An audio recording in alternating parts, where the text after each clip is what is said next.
Good morning plus સાથે હું છું કૃષ્ણા। સમાચારોની શરૂઆત કરીએ તો લોકસભા ચૂંટણીનો આજે 7મો અને અંતિમ તબક્કો છે। આ અંતિમ તબક્કામાં 7 રાજ્યો અને 1 કેન્દ્ર શાસિત પ્રદેશની કુલ 57 બેઠકો પર મતદાન યોજાયું છે। કુલ 904 ઉમેદવારોના ભાવિ ઈવીએમમાં કેદ થશે। પીએમ મોદીની વારાણસી બેઠક પર આજે ચૂંટણી છે।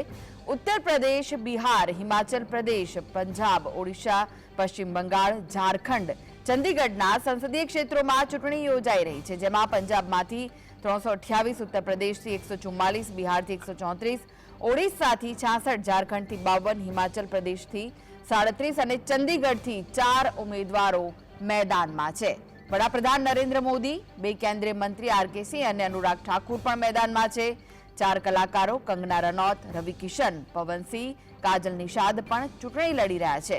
આ સિવાય મમતાના ભત્રીજા અભિષેક બેનર્જી, અફઝલ અંસારી, વિक्रमादित्य સિંહ પણ પોતાનું નસીબ અજમાવી રહ્યા છે। आज आम चुनावों यानी कि लोकसभा 2024 चुनाव का आखिरी वोटिंग फेज है। आज भारतवासियों द्वारा दिया गया एक एक वोट ये तय करेगा कि इस देश की दिशा और दशा क्या होगी।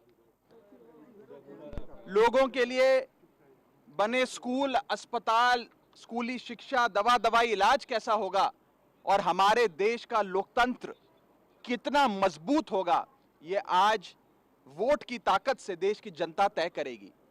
ये वोट देने का अधिकार बहुत लंबे संघर्ष के बाद हम सब भारतवासियों को दिया गया। मैं आज हाथ जोड़कर विनती करना चाहूंगा, please exercise your right to vote. गर्मी बहुत है, छुट्टी का भी दिन है, लेकिन आज अगर हम वोट देने से चूक गए तो 5 साल तक फिर ये वोट देने का मौका नहीं आएगा, अपनी सरकार चुनने का मौका नहीं आएगा।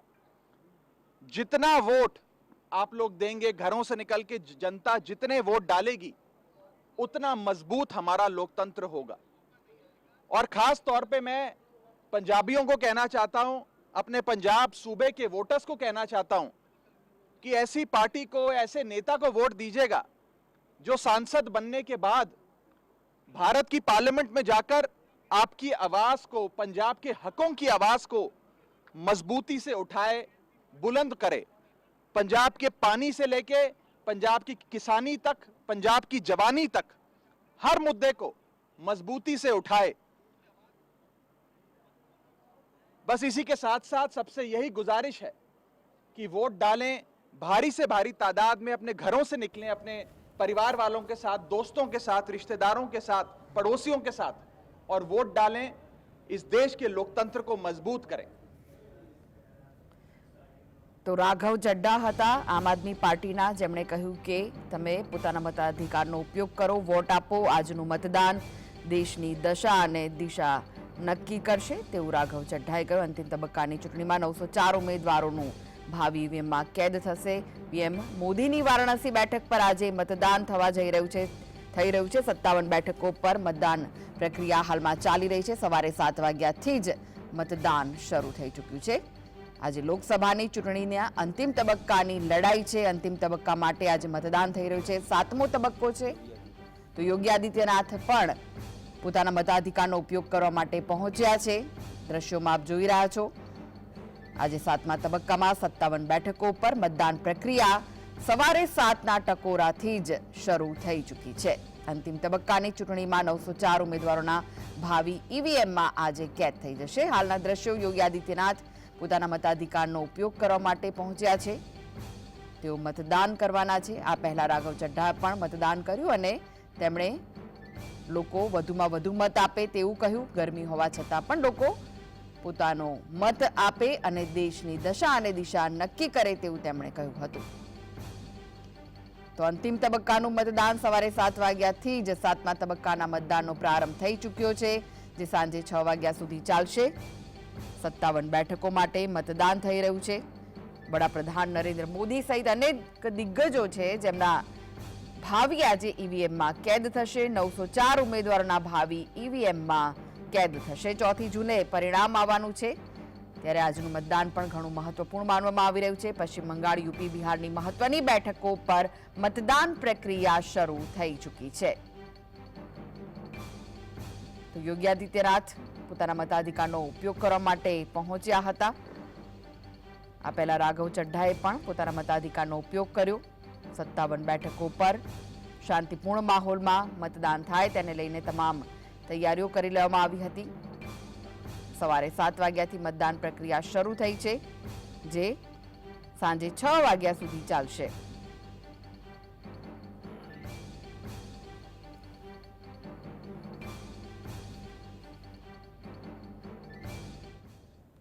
તો આ વિશે વધુ માહિતી માટે જોડાઈ ગયા છે સ્ટુડિયોથી સહયોગી અનિલ પટેલ. અનિલ, 7મા તબક્કાનું મતદાન છે. 57 બેઠકો પર મતદાન પ્રક્રિયા શરૂ થઈ ચૂકી છે. વડાપ્રધાન નરેન્દ્ર મોદી સહિત અનેક દિગ્ગજો છે જેમનું ભાવિ આજે ઈવીએમમાં કેદ થઈ જવાનું છે. બિલકુલ કૃષ્ણા, કારણ કે છેલ્લા 1.5 મહિનાથી આપણે તમામ વસ્તુઓ જોઈ રહ્યા છે ને આજે અંતિમ તબક્કાનું મતદાન છે.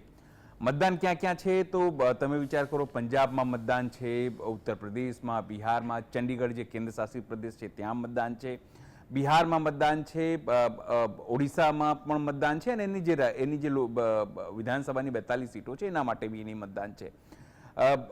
કોનું કોનું તો તમે જુઓ, કંગના રનૌત, કારણ કે પીએમ મોદી તો છે જ, પણ કંગના રનૌત જે છે એ મહત્વપૂર્ણ એ છે. સાથે મમતા બેનર્જીના જે ભત્રીજા છે એ એમનું જે શાક છે તે દાવ પર લાગેલું છે. સવાલ એ છે કે 1.5 મહિનામાં આપણે શું શું જોયું. આખા 1.5 મહિનાની જો હું તમને વાત કરું, શરૂઆતથી અત્યારે કાલે જ માઠા સમાચાર આવ્યા કે જે કર્મીઓ મતદાન કરવા બિહારથી માંડીને તમામ કરી રહ્યા હતા, એમાંથી 25 એવા કર્મીઓ છે જેમના મોત થયા છે, કારણ કે ત્યાં લૂ ચાલી રહી છે, હીટવેવ ચાલી રહ્યા છે. સવાલ એ છે કે આ 1.5 મહિના સુધી લાંબુ આ 50 દિવસની 48 થી 50 દિવસની આસપાસનો આ કરવાનો નિર્ણય ઇલેક્શન કમિશનનો હતો. એટલે એવું કહેવાય કે જે લોકો મોતને ભેટ્યા છે એના માટે ઇલેક્શન કમિશન જવાબદાર છે.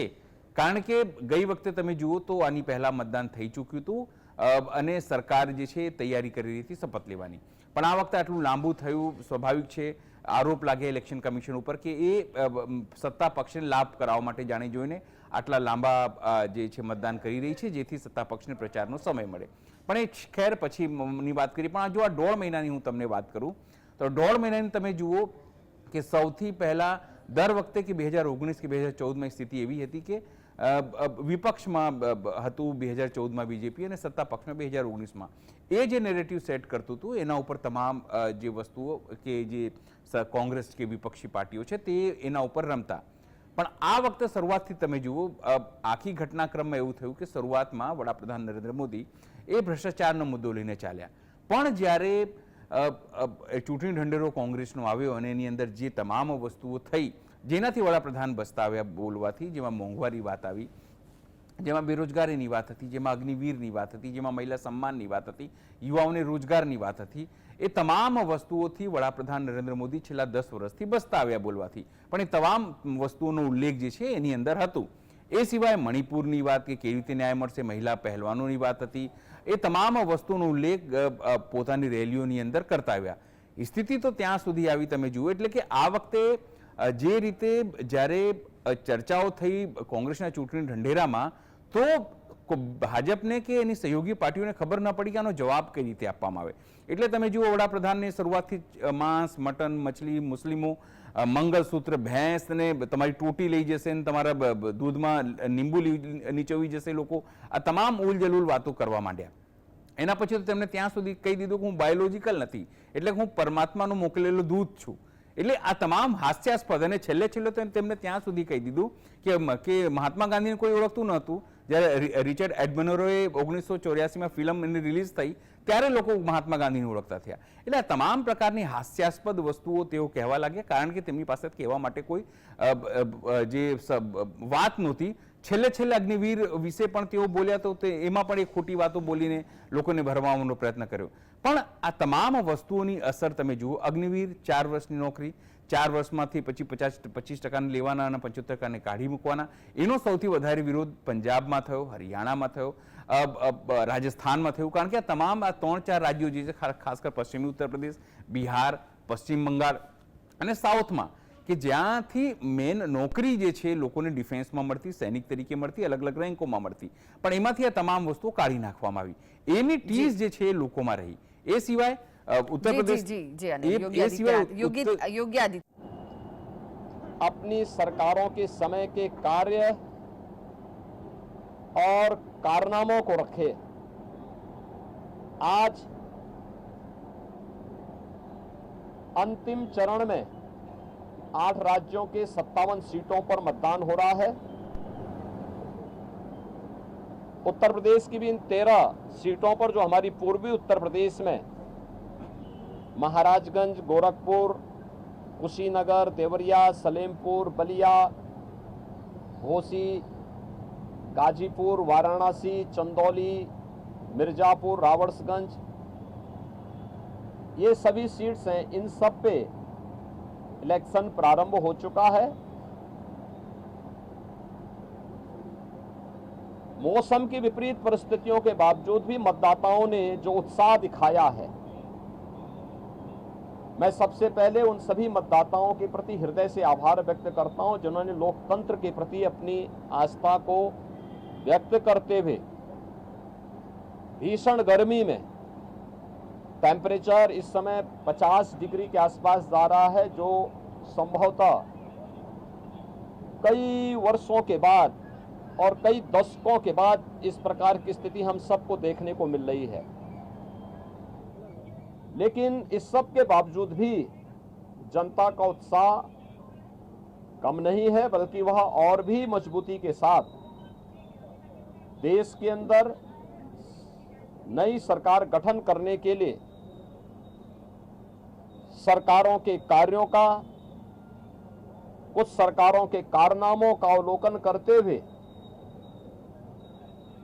आज उसका मूल्यांकन कर रही है और उसके अनुसार मतदान भी कर रही है। हमारा मानना है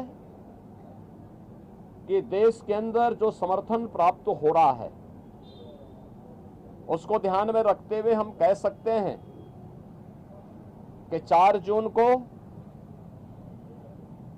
जब जनता जनार्दन का फैसला आएगा तो देश के अंदर आत्मनिर्भर और विकसित भारत के लिए विरासत भी और विकास भी, गरीबों के प्रति संवेदना भी, युवा पीढ़ी के उज्जवल भविष्य, जिन लोगों ने और जिन पार्टियों ने, जिन सरकारों ने काम किया है उसको पूरा आशीर्वाद प्राप्त हो रहा है और जनता को सुखद अनुभूति होगी, देश को सुखद अनुभूति होगी कि मोदी जी एक बार फिर से प्रचंड बहुमत के साथ सरकार बनाएंगे। उत्तर प्रदेश इसमें अपनी भूमिका का निर्वहन करेगा पूरी मजबूती के साथ। 10 वर्ष में बदलते हुए भारत को 7 वर्ष में डबल इंजन सरकार के द्वारा एक नए उत्तर प्रदेश का दर्शन कराया है, जिसमें सुरक्षा और विरासत के साथ साथ विकास के एक नए युग में उत्तर प्रदेश ने प्रवेश किया है। તો અનિલભાઈ, તમે સાંભળ્યું કે ભાઈ યોગી આદિત્યનાથે ફરી એકવાર જીતની આશા વ્યક્ત કરી છે અને પ્રચંડ બહુમત સાથે જીત મેળવશે તેવું કહ્યું છે। બિલકુલ, કારણ કે આપણે જે વાત કરતા હતા કે ઘટનાક્રમ એવી છે, તમે વાત કરું કે જો તમે જાન્યુઆરીમાં કદાચ એવું કહો કે વિપક્ષ છે અને જે રીતે ઇન્ડિયા ગઠબંધન તૂટતું હતું, ક્યાંક નીતિશ કુમાર તૂટતા હતા, ક્યારેક જયંત ચૌધરી છે તૂટતા હતા, ત્યારે કૃષ્ણ એવું કોઈ નહોતું કહેતું કે ઇન્ડિયા ગઠબંધન એ ઊભું થઈ શકે છે અને તમામને એવી જ હતી કે તમામ સર્વે પણ એ સમય દરમિયાન કહેતા હતા કે 400 પાર મળી શકશે।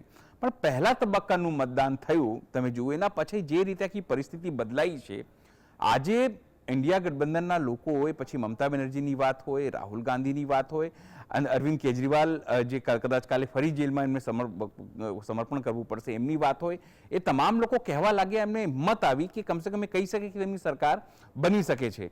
તમામ મુદ્દાઓ, કારણ કે એમની પાસે કોઈ મુદ્દો નહોતો, જે એમની પાસે જૂનો મુદ્દો હતો, મોંઘવારી, બેરોજગારી, દેશની ખરાબ અર્થવ્યવસ્થા, લોકોની ઘટતી આવક, એ તમામ મુદ્દાઓ હતા।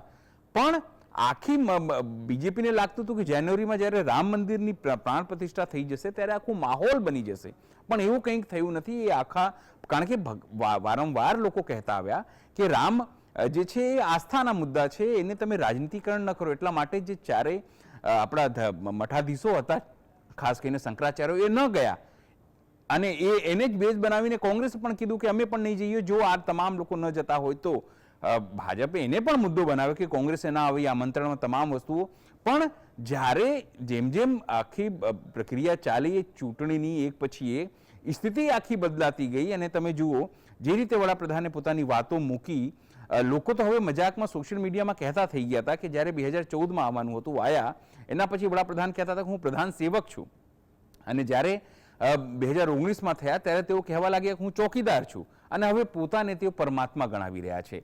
એટલે આ તમામ વસ્તુઓને આજે પણ તમે જુઓ, તેઓ કન્યાકુમારીમાં ધ્યાનમાં સાધનામાં બેઠા છે, કારણ કે એમને ખબર છે કે આ તમામ વસ્તુઓ કરીને જ્યારે ચૂંટણી પ્રચાર સમાપ્ત થઈ જાય એના બીજી ત્રીજી માધ્યમથી પણ તેઓ કન્ટિન્યુ પ્રચાર માધ્યમોમાં રહેવા માંગે છે, જેથી એનો ઇન્ફ્લુઅન્સ ક્યાંક ને ક્યાંક મતદારોને પડે. વાત અત્યારે આપણે યોગી આદિત્યનાથની કરીએ તો એ તમામને ખબર છે યોગી આદિત્યનાથ અને અમિત શાહ વચ્ચે ક્યારેય બનતું નહોતું. ઉત્તર પ્રદેશમાં એક વાત, કહેવત એક ફેમસ છે, તમને કહી દઉં 1 મિનિટમાં, કે લોકો કહેતા હતા કે ગુજરાતથી એક સિંહ આવ્યું પાણીની શોધમાં, અને સિંહ આવતા આવતા વારાણસીમાં કૂવામાં પડી ગયું. કૂવામાં પડ્યા પછી જ્યારે સિંહ જ્યારે જોરથી બૂમ પાડવા લાગ્યો, ત્યારે એક સાધુજી ત્યાંથી નીકળતા હતા, અને સાધુજીએ જોયું કે સિંહ તો નીચે છે, અને સિંહ 80 ફૂટ કૂવામાં હતું, અને સાધુને લાગ્યું કે સિંહ નીચે છે અને જે ઉપર આવશે તો તેમને ખાઈ જશે.